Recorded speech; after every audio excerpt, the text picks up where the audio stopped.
Nous sommes de retour sur le plateau de Casadoc, Maman mineure à Mayotte, un très beau documentaire qui nous plonge dans la réalité de Mayotte, mais vous l'avez vu, beaucoup d'éléments résonnent ici, tabous, manque d'informations, précarité, rupture familiale, violences invisibles. Alors j'aimerais commencer, mesdames, par vos réactions à chaud. Qu'est-ce qui vous a marqué le plus dans ce film? On va commencer peut-être avec vous, Mallory Kroom. Oui, tout particulièrement les réalités qu'on vit également sur le territoire. La similitude, en fait, qu'on retrouve dans ce documentaire, on le retrouve aussi en Guyane. Ouais, surtout que vous connaissez un petit peu aussi le terrain de Mayotte, où oui, vous avez exercé, hein, il me semble. Oui. À vos côtés, donc, Aline Talbot, qu'est-ce qui fait écho, selon vous, à ce que vous observez sur le terrain? Même réalité. Ouais. Je dirais aussi la précarité qu'on observe et également le côté migratoire. On va faire le tour un petit peu, puis rejoindre Marion Le Tyran depuis l'Hexagone par visioconférence. Vous aussi, Marion Le Tyran, première réaction par rapport à ce qu'on vient de voir? Je dirais que ce documentaire, il met très bien en scène toute la complexité de ce sujet et tous les enjeux qui gravitent autour des grossesses survenant à l'adolescence. On a entendu parler des croyances, des tabous, des violences sexuelles, de l'absence des pères. On a aussi parlé d'accompagnement, de conditions de logement, etc. Donc on voit bien qu'il y a énormément d'enjeux autour de ces questions de grossesse à l'adolescence. Et peut-être je me permettrai aussi de rebondir sur les propos qu'on a entendus de la sœur d'une des jeunes qui est interrogée. Cette sœur, elle dit: ce que je souhaite pour ma sœur, c'est qu'elle puisse continuer sa vie normalement. Oui. Et il me semble que c'est là tout l'enjeu. Comment peut-on garantir à ces jeunes mamans un futur dans des conditions normales et que cette grossesse qui survient ne mette pas fin à leurs ambitions, à leurs aspirations. Quand on a 14, 15 ans, 16 ans, on en a sûrement beaucoup. Voilà, donc comment faire en sorte que ces grossesses ne viennent pas les ancrer dans un cycle de précarité hérité et un cercle, une espèce de cercle vicieux qui pourrait effectivement les entraîner. Justement, vous êtes là pour ça, mesdames, pour nous montrer et démontrer qu'en Guyane, il y a effectivement des choses, des dispositifs, des accompagnements, des repérages également pour au mieux accompagner ces jeunes mères. Alors, pour commencer cette première séquence, j'aimerais qu'on pose un diagnostic tout de même. Les grossesses adolescentes sont un phénomène ancien en Guyane, on va le dire, mais leur réalité évolue, on va essayer de le voir également, et les disparités territoriales aussi seront mises en lumière. Alors derrière les chiffres, il y a aussi des histoires, des trajectoires, des éléments déterminants sociaux qui sont invisibles. Alors où en sommes-nous exactement aujourd'hui, Mallory Kroom? Est-ce qu'on a des chiffres? Est-ce qu'il y a des zones peut-être plus concernées par d'autres? Une petite photographie de ce phénomène. Oui, alors, comme vous avez pu le dire déjà en début, les grossesses adolescentes concernent 10,2% des naissances en Guyane. Et malgré une légère diminution depuis quelques années, depuis 2024 à peu près. Donc on observe une baisse. Oui, une légère baisse. Le taux représente quand même est 10 fois supérieur à l'Hexagone. À l'Hexagone, il faut le rappeler, oui. Oui, il faut quand même le rappeler. Et effectivement, il existe des disparités territoriales. Notamment, donc, il y a certaines zones qui sont plus exposées que d'autres. Les zones les plus exposées vont être notamment autour des deux fleuves. Le fleuve Maroni, avec les communes de Maripasoula, Papaïcheton, Grand Santi, Apatou et Saint-Laurent-du-Maroni. Et de l'autre côté, du côté de l'Est, voilà, du côté du fleuve Oyapock, on va retrouver ce phénomène plutôt sur Saint-Georges et Camopi. Est-ce que c'est peut-être dû au côté frontalier? Non, on va pas... On peut parler ainsi? Un petit peu, oui. Ouais. Il y a des choses, oui, et puis voilà. Pas seulement, en fait, oui. Voilà. On peut dire les deux. Ce sont les deux. Ce sont les deux. Ouais. Je rappelle, mesdames, que voilà, vous pouvez intervenir également. Nous sommes vraiment dans un échange et non pas dans un débat contradictoire. Je reviendrai vers vous, Aline Talbot. Je me retourne vers Marion Le Tyran. Pouvez-vous nous dire deux mots sur justement, je le disais en préambule, ce travail que vous avez réalisé avec deux autres collègues qui est intitulé « Grossesse à l'adolescence et scolarité en Guyane ». Alors, c'est un article qui est issu d'une étude évaluative que l'on a menée avec l'agence phare entre 2020 et 2023. Une évaluation qui a été réalisée et financée par le Fonds d'expérimentation jeunesse, donc le ministère de la Jeunesse. Et c'était une évaluation du déploiement du projet porté par le réseau Périnat Guyane à l'époque, projet d'accompagnement des adolescentes enceintes ou nouvellement mères. Très bien. Dans vos recherches, justement, vous montrez que ces grossesses s'inscrivent dans des trajectoires sociales complexes. Alors, quels sont les déterminants ? Alors, il y en a beaucoup, puisque c'est un sujet complexe. Les principaux, alors. Néanmoins, les principaux facteurs qui interviennent, c'est le niveau socio-économique de ces jeunes femmes. C'est le principal facteur de survenue des grossesses à l'adolescence. La précarité économique ou sociale impose, mais ça c'est de façon générale, de reléguer la question de la santé. Et donc avec ça, la santé sexuelle et reproductive, l'accès à la contraception, à l'IVG, tout ça est relégué au second plan. Et on sait qu'en Guyane, il y a des taux de précarité très importants. Peut-être pour citer quelques chiffres, on a 28% de la population guyanaise qui rencontre une situation de privation sévère, contre 7% dans l'Hexagone, par exemple. Et donc ça va toucher plus particulièrement les femmes et les jeunes.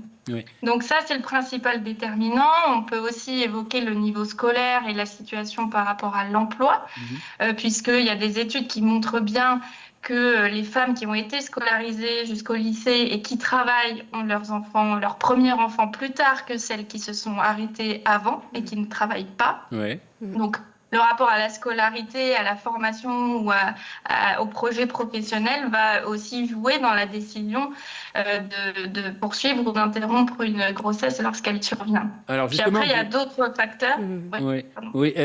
Excusez-moi, justement, vous parliez de scolarité. Dans ce travail que vous avez réalisé, vous évoquez un éloignement de l'institution scolaire. Comment cela devient-il un facteur de risque ? En fait, c'est précisément lorsque le rapport à la scolarité se délite, lorsque l'école n'est plus l'objectif premier, il peut être secondé par finalement la perspective de la grossesse. En tout cas, moins on fait d'études longues, plus tôt arrive et survient la grossesse. C'est dans les statistiques en tout cas. Très bien. Aline Talbot, on peut rajouter également, je rebondis à ce qu'elle vient de dire. Vous savez, par exemple, les jeunes de Makuria doivent se réveiller à 4h du matin pour prendre le bus pour aller au collège, au lycée surtout, et à l'université. Les jeunes aussi de Stupan, à Maturi, pareil. Donc il y a vraiment cette difficulté qu'on rencontre sur le terrain. Et ça décourage énormément. Justement, Aline Talbot, j'aimerais, pour commencer avec vous, nous présenter un petit peu cette association dont vous êtes la présidente. Je le rappelle, Mayuri Roche-Famille. Alors, l'association Mayuri Roche-Famille a été créée en 2022. Par des professionnels très investis, parce qu'on voit vraiment les réalités du terrain, surtout au niveau de l'accompagnement à la parentalité. Et on a plusieurs objets. On a vraiment ciblé un seul objet pour l'instant, qui est l'hébergement inclusif pour les jeunes parents. C'est déjà très important. C'est immense. Et autour de ce projet, on organise justement le soutien à la parentalité. Alors, quelle réalité, justement, on va parler de cette association encore. Quelle réalité retrouvez-vous chez les jeunes mères que vous accompagnez ? La réalité est très effrayante. C'est ce qu'on vient de décrire, c'est ce qu'on vient de dire. C'est vraiment effrayante. Moi, je dirais le mot, c'est effrayante. Pourquoi ? Parce qu'on retrouve une complexité administrative. Et ça, c'est à l'ouest qu'à l'est, en fait. Et cette complexité administrative va amener plusieurs problématiques, notamment les problématiques liées au logement. On va retrouver des jeunes sans logement, vraiment. Des jeunes ça, c'est un des facteurs les plus les jeunes qui sont sans logement, en fait, qui vont faire les SAMU sociaux, le SAMU social, qui vont faire avec des SDF, le logement sans domicile fixe, tout simplement. Et on va retrouver aussi cette précarité, va amener les problèmes liés au matériel même. Ça veut dire que ces jeunes ont des enfants, mais sans trousse de naissance. Elles vont se retrouver même pour aller à l'hôpital sans trousse de naissance. Pourquoi ? Parce qu'elles n'ont pas les moyens nécessaires pour constituer juste même la trousse de naissance. Vous imaginez? Wow, on est rendu là. Et pour nourrir son bébé également, il y a des jeunes qui sont obligés de se prostituer. C'est une réalité sur nos territoires. C'est la réalité du territoire. Alors, on vient de poser évidemment le diagnostic. On va peut-être rentrer dans l'action et voir effectivement ce qui peut être fait ou ce qui est fait sur notre territoire. En Guyane, évidemment, il y a des équipes médicales, sociales et associatives. On vient de le voir avec vous, qui chaque jour opèrent sur le terrain. Comment fonctionne ce maillage? Que fait-on concrètement sur le territoire? Mallory Kroom, comment fonctionne le parcours grossesse adolescente? Alors, le parcours grossesse adolescente, du coup, c'est un dispositif d'accompagnement et de soutien des jeunes filles enceintes ou déjà mamans. De 12 à 21 ans et jusqu'aux 3 ans de l'enfant dans la limite des 21 ans de la maman. Et quelle que soit l'issue de la grossesse. Donc et puis, si le papa ou le partenaire est présent, bien évidemment, il est inclus aussi dans le dispositif. Donc, c'est un accompagnement sur tous les plans, c'est-à-dire aussi bien sur le plan médical, social et psychologique. C'est un accompagnement vraiment avec le consentement de la jeune fille. D'accord, c'est vraiment un travail en commun, elle est complètement intégrée dans... Voilà, en fait, c'est uniquement avec son consentement qu'elle adhère au dispositif.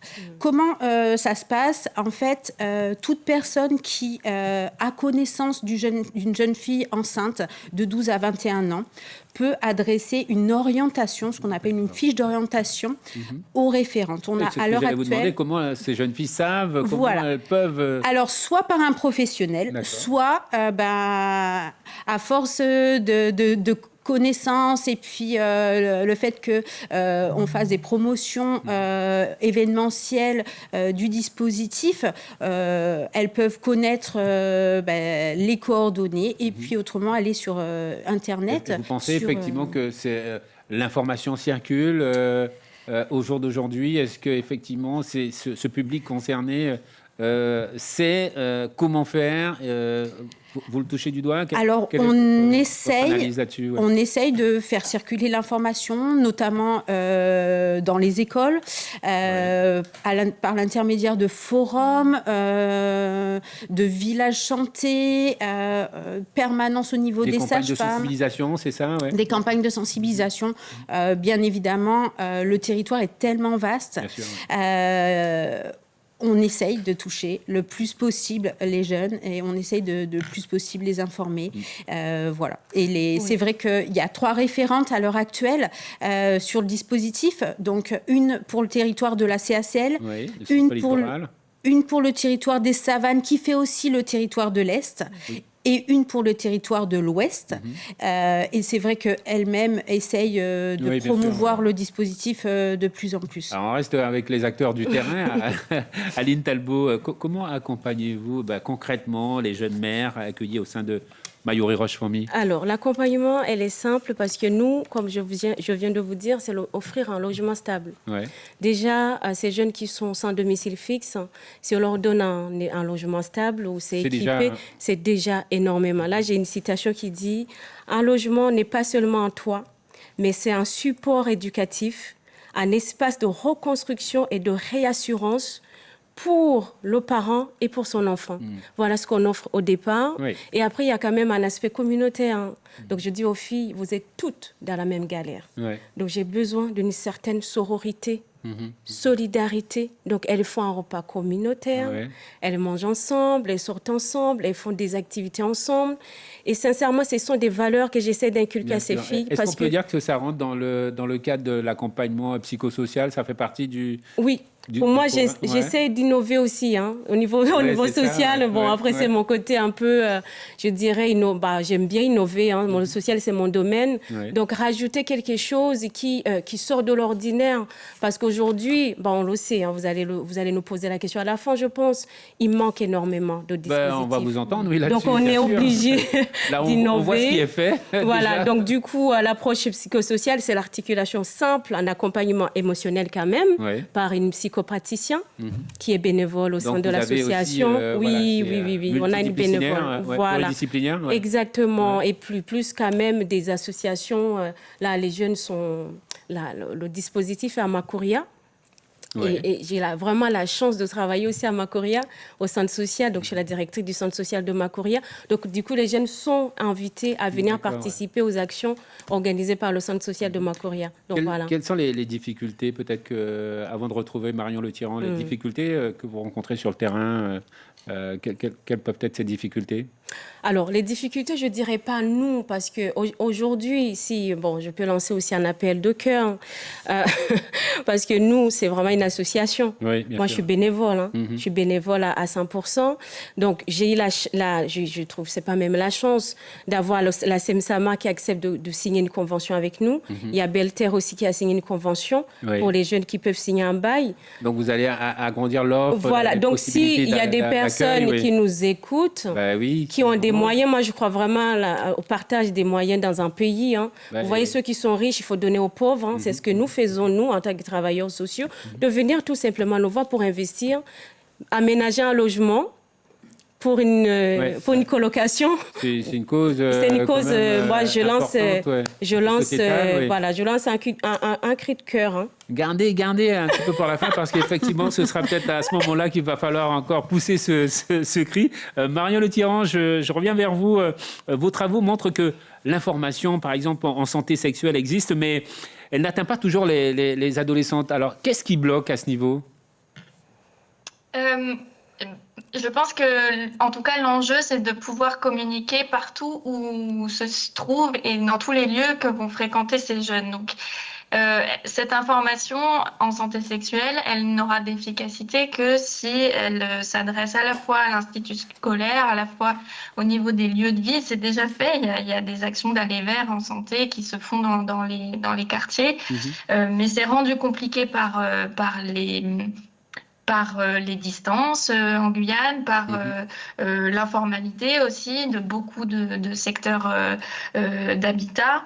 Donc la difficulté, elle est sans doute d'arriver à toucher ces jeunes par une diversité de canaux de communication différents. Il y a aussi la prise en compte dans les messages de prévention qui vont être faits de la diversité culturelle, linguistique qui fait la richesse et le multiculturalisme de la Guyane, mais qui fait aussi la complexité quand on mène une politique en santé et notamment en prévention. Mais ce sont des difficultés qui sont connues et qui méritent du coup d'être investies. Absolument. Alors, comment renforcer, là je veux avoir votre analyse d'expert, comment renforcer la coopération, on l'entendait tout à l'heure, ce cri d'Aline Talbot, comment renforcer cette coopération peut-être entre les écoles, les services de santé, le social et les associations pour améliorer justement cette prévention ? Je dirais qu'en premier lieu, et le reportage qu'on a vu tout à l'heure le démontre bien, l'école, c'est quand même une pierre angulaire et un point commun que dans la vie de toutes ces jeunes filles. Et c'est pas simplement un lieu de passage, c'est pas une formalité. On voit bien l'importance que représente l'école dans la vie de ces jeunes filles et dans les perspectives aussi qu'elles ont. Tout à fait. Dans le documentaire, il est indiqué qu'elles vont mener leur scolarité quasiment jusqu'au terme de leur grossesse. Donc, je pense que l'école doit être un lieu de convergence et de réorientation de ces jeunes filles. Et donc, à partir de là, ça signifie que les professionnels qui y travaillent, que ce soit les enseignants, que ce soit les infirmières scolaires, que ce soit les assistantes sociales, que tous ces professionnels de l'institution scolaire travaillent main dans la main et avec le secteur médico-social et médical aussi. Tout à fait. Donc, il faut vraiment travailler en partenariat parce que c'est le seul moyen de répondre à ce sujet complexe. C'est de pouvoir embrasser finalement tous les secteurs qu'il mobilise. C'est ça. Merci pour cette expertise. Avant d'aborder la troisième thématique, je reste encore avec vous et cet œil d'experte, j'aimerais vous demander, est-ce que vous avez identifié, à travers tout ce travail que vous avez fait, des initiatives ou pratiques qui fonctionnent particulièrement en Guyane? C'est le moment de tout nous dire. C'est le moment de nous le dire. Alors, bon, ce qu'on a surtout identifié, c'est ce projet dont Mallory a parlé et qu'elle coordonne. C'est un projet d'accompagnement qui se veut global et qui intervient sur tous les pans, toutes les difficultés susceptibles d'intervenir en marge de la grossesse. Donc, ce projet d'accompagnement, la question centrale, en fait, une fois que la grossesse est là et que l'enfant est là, on voit bien qu'il y a un enjeu très fort d'accompagner ces jeunes filles à la régularisation de leur situation, à la stabilité de leur lieu de vie, mais aussi à leur sécurité par rapport aux violences liées aux violences sexuelles. Et aussi de pouvoir créer des espaces de dialogue avec des professionnels, qu'elles puissent être entendues, ces jeunes femmes. Et c'est toute la force de ce dispositif. Je suis bien heureuse que 2 ans après la fin de notre évaluation, il perdure et il continue d'être soutenu parce que c'est vraiment un très beau dispositif. De ce travail, ce dispositif parcours en fait, c'est issu de ce travail réalisé par... C'est ça, c'était une expérimentation. Excusez-moi Marion, C'était une expérimentation de 2020 à 2023 et l'agence phare a rendu son rapport en 2024 et suite à ça, avec bien évidemment des choses à fructifier, à améliorer, voilà, le dispositif s'est pérennisé et on est en train de l'étoffer et améliorer les choses au fur et à mesure. C'était intéressant effectivement de faire ce constat. Je peux aussi rajouter parce que effectivement, ce dispositif, moi, je l'ai porté. Vous étiez là. Oui, voilà, au début, il faut le dire. Vous étiez au sein de l'équipe du réseau Périnat-Guyane. Donc, moi, j'ai pris mon poste en 2021. Et on a travaillé honnêtement pour que ça soit un parcours, ça ne soit plus un projet d'expérimentation, parce que je trouvais ça dommage qu'on s'arrête au bout de 3 ans. Donc, franchement, avec Stéphanie Bernard, je le souligne, qui était à l'époque la coordinatrice régionale du réseau Périnat, qui s'est battue. Elle s'est battue énormément pour cette problématique, accompagnée de 2 référentes, dont moi et Audrey Gounod, dont franchement je salue, si elle nous écoute, ses respects parce qu'elle a beaucoup bossé pour justement poser les fondamentaux et montrer réellement que c'est un problème, qu'il faut agir et que c'est vite. Il faut fidéliser, fidéliser le poste. De voir un travail de terrain, ensuite un projet qui naît et qui existe et qui vit encore et qui mérite sans doute d'être agrémenté, amélioré. Et ça, on le verra peut-être un petit peu plus tard dans cette émission consacrée, je le rappelle, aux grossesses adolescentes en Guyane. Alors, une grossesse adolescente, vous êtes d'accord, mesdames, n'est jamais isolée. Elle révèle souvent des vulnérabilités profondes même, violences sexuelles, rupture familiale, isolement, dépendance économique également, et peut-être aussi des traumatismes anciens ou récents. Alors, dans cette séquence, je vous invite à aborder un point crucial, celui de la protection et du psychotrauma. Je vais me revenir vers vous, Marion Le Tyran. Dans vos enquêtes, vos recherches, quelle forme de vulnérabilité ou de violence, peut-être, avez-vous identifié autour des grossesses adolescentes en Guyane ? Alors, le premier constat qui mérite d'être souligné, à l'échelle en tout cas des jeunes que l'on a enquêtés dans le cadre de l'évaluation, c'est que la majorité de ces grossesses n'étaient pas planifiées et donc n'étaient pas désirées. Donc c'est un fait qui mérite d'être souligné. On a un pourcentage, mesdames, à ce niveau-là, non Est-ce qu'il y a des chiffres peut-être non. Non. Il n'y a pas de chiffre. D'accord. Alors, c'est vrai que nous, quand on était sur le terrain, Marion, je pense que tu peux appuyer ou pas, c'était presque la moitié des grossesses qui n'étaient pas planifiées, en fait. Parce que nous, on travaillait, mais en même temps, on étudiait le phénomène. Donc, on posait beaucoup de questions pour comprendre tout ça. Donc, c'est vraiment 50-50. Marion Le Tyran, vous confirmez ? Oui, et ensuite, d'autres facteurs de vulnérabilité, on en a déjà un petit peu parlé. Il y a l'isolement social, évidemment. Une grossesse qui survient dans un contexte familial avec des parents, un entourage présent, ça ne va pas avoir les mêmes répercussions que pour une jeune femme qui se situe dans un isolement familial et social sur le territoire. Oui, tout à fait. Il y a le contexte des violences aussi qui intervient autour de la grossesse. Alors ça, c'est assez difficile à quantifier. Les violences sexuelles, la prostitution dont Aline Talbot parlait. Oui. Les conditions de logement, ça c'est un facteur aussi de vulnérabilité important. Et beaucoup de jeunes sont concernés par le mal logement, donc les conditions de logement non pas seulement insatisfaisantes, mais à caractère insalubre, etc. Donc comment accueillir un enfant dans ces conditions-là. On peut parler de la nationalité aussi, qui est un facteur important parce qu'elle va conditionner l'accès à un certain nombre d'aides.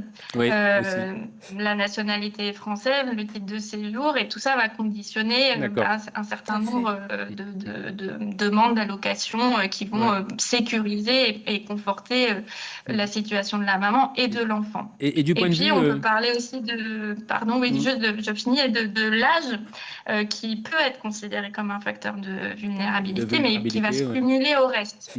En 2 mots, du point de vue anthropologique, comment comprendre le silence ou, je dirais, la difficulté de certaines adolescentes à demander de l'aide, par exemple, parce que ça, on a peut-être du mal à comprendre ça. Est-ce que, de votre regard d'anthropologue, est-ce qu'on peut l'expliquer, ou en tout cas tenter de le comprendre ? Mais je crois que les questions de tabou et de difficulté à parler des sujets tels que la sexualité, c'est finalement assez classique, et ça va venir, ça va se retrouver particulièrement auprès de communautés, de populations qui ont certaines croyances religieuses, etc. Mais néanmoins, je pense que c'est pas indépassable, à condition qu'on puisse encore une fois offrir à ces jeunes filles des espaces sécurisants où on peut les mettre en confiance et où elles vont pouvoir s'exprimer, ou en tout cas elles vont savoir qu'à tel endroit, en franchissant tel seuil de porte, elles peuvent avoir accès. C'est encore la question, pardonnez-moi, c'est encore la question effectivement de l'information. Il faut que cette l'information arrive jusqu'à ces jeunes. Mallory Kroom, quelle situation vous alerte le plus en termes de vulnérabilité ? On reste justement sur ce créneau. Qu'est-ce qui vous alerte le plus ? Comme a pu le souligner Marion Le Tyran, ça va être l'isolement. L'isolement et le manque de soutien familial, ça va être quelque chose qui va nous alerter. Les difficultés d'accès aussi aux soins, parce que suivant où on est sur le territoire, il y a des grosses difficultés d'accès aux soins, et donc du coup un manque de suivi. La déscolarisation va être aussi. Et puis après, toutes les difficultés liées à l'origine, et qui vont engendrer les difficultés socio-économiques. Et dès lors que ce repérage entre guillemets est fait, et là vous déclenchez évidemment l'accompagnement qu'il faut. Non. Justement. En fait, comme j'ai pu vous le souligner, l'accompagnement sera déclenché que sur consentement de la jeune fille. Voilà. Si elle ne veut pas adhérer au suivi, on ne peut pas aller investiguer pour elle. D'abord, c'est la première étape. C'est le consentement. Quoi qu'il en soit. Quoi qu'il en soit, c'est le consentement et l'adhésion de la jeune fille au parcours. Aline Talbot, dans les situations les plus difficiles que vous constatez dans les relations mère-enfant, est-ce que vous pouvez nous décrire un petit peu justement ces difficultés que vous voyez au quotidien? Voilà, 2 situations quand même que je voulais poser. La première situation, c'est l'âge. Je me rappelle très bien une jeune fille de 13 ans qui a fait un déni de grossesse en fait. Et on a découvert la grossesse au bout de 37 semaines, à l'accouchement presque. Et elle avait vécu des violences sexuelles. Donc c'était une grossesse issue de viol. Et ce qui me frappe énormément, c'est de voir l'âge, plus les violences, et comment cette jeune fille va investir la relation avec son enfant. C'est terriblement compliqué de le constater parce qu'on se rend compte qu'elle ne comprenait même pas ce qui s'est passé réellement. Voilà, pour moi, des fois, je leur dis aux professionnels qui nous écoutent, est-ce que c'est possible réellement de créer du lien dans ce cadre-là? Je ne me pose aujourd'hui encore une question. Qu'est-ce que vous en pensez, Mallory Kroom, et ensuite, parce que c'est une véritable... Non, mais c'est une situation réelle. Je vous cache pas, il y a des professionnels qui sont autour. Voilà, c'est des situations qu'on peut vivre aussi, qu'on peut accompagner également. C'est vrai que le lien va être compliqué, ça va être une orientation avec d'autres professionnels pour encadrer cette jeune fille, pour encadrer et puis voilà, pour essayer de créer ce lien de parentalité qui peut être, compliqué. Deux mots là-dessus, Marion Le Tyran, justement, sur ce lien mère-enfant qui, comme Aline Talbot vient de le décrire, peut être dans certains cas très, très, très complexe. Eh bien, il faut du temps, évidemment. Ça s'inscrit dans une logique de temps long.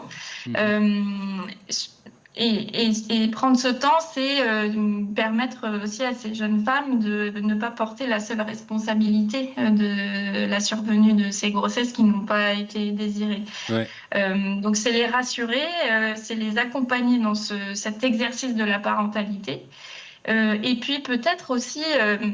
les accompagner vers une ouverture de perspective en parallèle de ce rôle de mère qui leur tombe dessus. Et ne pas acter que c'est la fin de leurs ambitions scolaires ou professionnelles, et les accompagner peut-être à mener ces différents projets en parallèle, parce que c'est leur épanouissement en fait qui est aussi en question. Est-ce qu'il y a avant de conclure, parce que nous sommes pratiquement à la fin de l'émission, des cas de réussite où vous, en tant que professionnel, vous avez accompagné une jeune adolescente et qui finalement s'en est sortie et vous avez cette satisfaction. Est-ce que ça arrive quand même dans votre quotidien? Parce que ce sont des histoires hyper lourdes, hyper difficiles. Est-ce que vous avez cette satisfaction? On fait un petit tour, Mallory, peut-être. Oui, alors moi, je vais parler aussi au nom des 3 référentes que je coordonne. Oui, ça arrive, et ça arrive quand même en grande majorité là, à l'heure actuelle, et c'est ce pourquoi ce parcours perdure et on va l'étoffer. Et c'est aussi le fait que les jeunes filles adhèrent à ce parcours, où on peut justement leur apporter un espace, comme a pu le souligner Marion aussi, un espace d'écoute, de soutien, d'accompagnement à leur rythme. Et comme j'ai pu le dire, on va jusqu'aux 3 ans de l'enfant. Donc c'est un temps qui est assez long, mais pour certaines, c'est ce qu'il faut. Et justement, on a de belles réussites. Vous aussi, mais en fait, Monsieur Kumba, j'ai envie de vous dire, la prochaine fois, il faut nous réinviter avec des jeunes autour. Absolument. Non, mais c'est vrai, ça serait vraiment génial, parce qu'il y a des jeunes qui s'en sortent pour quand même. Pour témoigner de... Parce que c'est un parcours difficile, il ne faut pas se le cacher. C'est des galères au début de la grossesse, mais avec un accompagnement soutenu, coordonné, effectivement, les jeunes s'en sortent, continuent l'école, décrochent des diplômes. Là, réussissent leur vie, oui, du coup, absolument. un départ compliqué. Avec un logement, des fois je reçois des témoignages, j'ai mon logement, Donc, on fera une deuxième sur les réussites. Des jeunes qui témoignent, en fait. C'est pas pour encourager les grossesses adolescentes, mais c'est que c'est possible. Justement, ça me permet de faire la transition pour terminer cette dernière partie de cette émission, pour se projeter effectivement et se tourner vers l'avenir. On l'a vu, la Guyane dispose d'acteurs engagés. Ils sont sur notre plateau. Des initiatives également fortes. Ce dispositif le démontre. Mais beaucoup reste à faire. Nous sommes tous d'accord. Alors, quelles sont les priorités? Que faut-il renforcer? Et comment peut-être offrir à ces jeunes filles un avenir plutôt stable et juste? J'ai préparé quelques questions. Elles sont des fois vraiment très, très, très bien ciblées. Alors, à chacune d'entre vous, si on devait proposer une priorité, mais vraiment la priorité des priorités pour les années à venir, que serait-ce pour vous? On commence par Mallory. Une priorité des priorités pour renforcer tout ce travail. Oui, la priorité, ce serait justement un accompagnement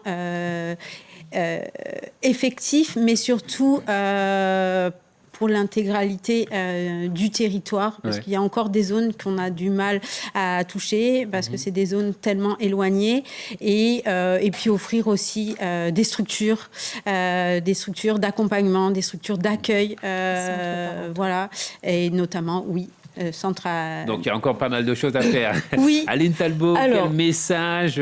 Alors là, voilà, une question vraiment précise. Quel message vous avez envie d'adresser là aux parents, aux familles, aux jeunes filles, peut-être elles-mêmes? Je pensais que j'allais continuer à répondre aux questions. Ce qui manque, en fait... Vous en faites un petit paquet. Alors, je fais un paquet. Ce qui manque, effectivement, on attend impatiemment la sortie de ces 2 centres parentaux, un centre à Cayenne et un centre à Saint-Laurent. Ah oui, les deux. Oui. Ça va sortir bientôt. Bien. Donc, on attend pour renforcer justement l'hébergement de ces jeunes. Donc, ça donne un cadre solide pour justement qu'elles puissent rebondir. Parce que Mario l'a dit, les jeunes manquent vraiment une stabilité. Une personne de référence stable. Ça va venir appuyer tout le travail qui est fait. Là, exactement. Déjà, ouais. Et puis la coordination, bien sûr, un parcours pour le soutien à la parentalité de ces jeunes femmes, parce que c'est spécifique. Voilà. Bien sûr, et puis un mot pour terminer, si vous voulez bien. Un petit message, c'est vraiment dire à tout le monde, déjà qui nous écoutent, créer un environnement sécurisant pour ces jeunes. Protégeons nos jeunes filles. Pourquoi? Parce qu'il y a beaucoup de violences sexuelles ici en Guyane. Ouais. Un exemple simple, moi j'accompagne la jeune fille de 13 ans qui a été violée et j'entends, c'est ça qui m'a fait vraiment mal au cœur, j'entends le discours du juge qui me dit elle a été consentante. C'est pour ça qu'on n'a pas poursuivi les démarches judiciaires. J'ai été choquée parce que là, la maturité ou c'est pas la maturité sexuelle ou à 13 ans, c'est à 15 ans en fait en France. Donc, entendre qu'à 13 ans, il y a eu un peu de consentement, moi, personnellement... On ne va pas commenter, évidemment, Non, pas du tout. Non. Moi, j'étais choquée en tant qu'assistante sociale parce que protégeons nos enfants. C'est comme on lance un message à la société pour dire les violences sexuelles sont permis, sont pas permis. Voilà. Merci pour cette analyse et puis on le sent, ce cri du cœur. Marion Le Tyran, vous aurez... le dernier mot dans cette émission spéciale consacrée aux grossesses adolescentes en Guyane. Vous avez effectivement étudié dans le détail le lien entre grossesse précoce et scolarité. Quel message, justement, souhaiteriez-vous adresser aux institutions? Parce que ce sont des partenaires incontournables et je dirais même essentiels. Oui, j'aurais 2 messages. Le premier, c'est que c'est un sujet maintenant qui est assez objectivé par les données qualitatives et quantitatives. On connaît les facteurs, on connaît beaucoup de choses. Donc maintenant, il faut un réel engagement politique, il faut un portage politique de ce sujet-là, et à tous les niveaux, au niveau national, régional, municipal, dans les quartiers. Il faut que partout, on rende visible ce sujet parce que le rendre visible, c'est agir et c'est arrêter un aveuglement institutionnel et une inaction institutionnelle, politique en tout cas. Et puis ensuite, le deuxième point qui, moi, me paraît crucial, et ça fait l'objet notamment de l'article qu'on a écrit, il faut absolument investir sur un dispositif permettant une continuité scolaire pour ces jeunes filles, leur permettant de poursuivre leur scolarité pendant la grossesse, mais surtout qu'ils puissent garantir leur retour à l'école à l'issue de la grossesse. Et là, le dispositif que nous, on a évalué entre 2000 et 2023, il montrait qu'il n'y avait pas... il y avait un dispositif, mais qui était inefficace, qui n'avait pas les moyens de ses ambitions. Et voilà, donc il faut absolument investir aussi à ce niveau-là. 2 éléments très, très, très importants. Merci beaucoup. Merci à nos invités. Merci Mallory Croux, merci Aline Talbot et Marion Le Tyran pour votre engagement et votre éclairage ce soir sur cette problématique difficile. Alors, on l'a bien compris ce soir, les grossesses adolescentes en Guyane, ce ne sont pas une fatalité, n'est-ce pas? On est tous d'accord là-dessus. Elles révèlent des réalités évidemment sociales profondes et la Guyane dispose d'acteurs mobilisés. Là aussi, on l'a bien vu et analysé ce soir.